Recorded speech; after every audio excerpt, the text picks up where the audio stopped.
আসসালামু আলাইকুম। সবাইকে স্বাগত জানাই আমার কথা শুনবার জন্য।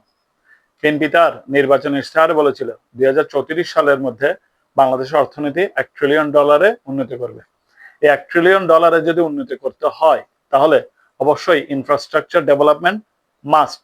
এই ইনফ্রাস্ট্রাকচার ডেভেলপমেন্ট করতে হলে সরকারকে অবশ্যই মেগা প্রজেক্ট বাস্তবায়ন করতে হবে। বিএনপি সে কাজ আনুষ্ঠানিকভাবে শুরু করেছে। বাংলাদেশের ইতিহাসের সবচেয়ে ব্যয়বহুল একটি প্রজেক্টে সরকার হাত দিবে কিছুদিনের মধ্যে এবং এই প্রজেক্টে বিনিয়োগ করবে এশিয়ান ডেভেলপমেন্ট ব্যাংক। প্রায় $79 বিলিয়ন এই প্রজেক্টটি হচ্ছে টেকনাফ তেতুলিয়া ইকোনমিক করিডর।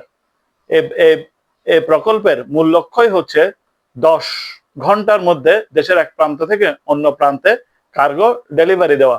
এবং এই প্রকল্পে যে এশিয়ান ডেভেলপমেন্ট ব্যাংক $79 বিলিয়ন ব্যয় বা বিনিয়োগ করবে, তার প্রথম 3 বছরে করবে প্রায় $20 বিলিয়ন, পরবর্তী 7 বছরে করবে $45 বিলিয়ন এবং শেষ 10 বছরে করবে পরবর্তী $14 বিলিয়ন।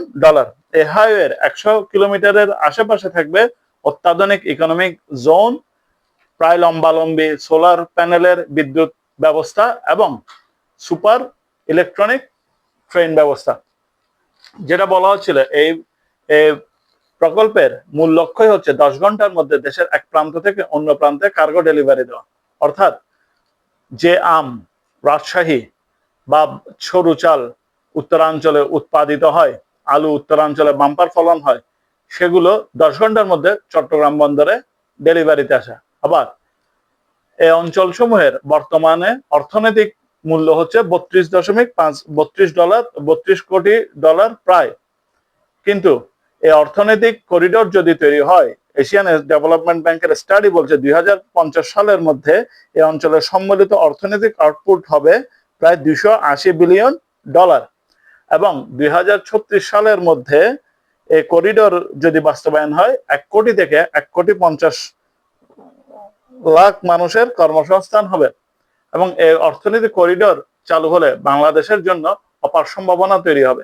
কারণ বাংলাদেশের 3 দিকেই হচ্ছে ভারত, আর এই অর্থনৈতিক করিডোর যদি চালু হয় তাহলে বাংলাদেশ পূর্ব দিকে চীন হয়ে লাওস, কম্বোডিয়া, ভিয়েতনাম, থাইল্যান্ড পর্যন্ত বাংলাদেশের এই করিডোর দিয়ে বিস্তৃত হবে।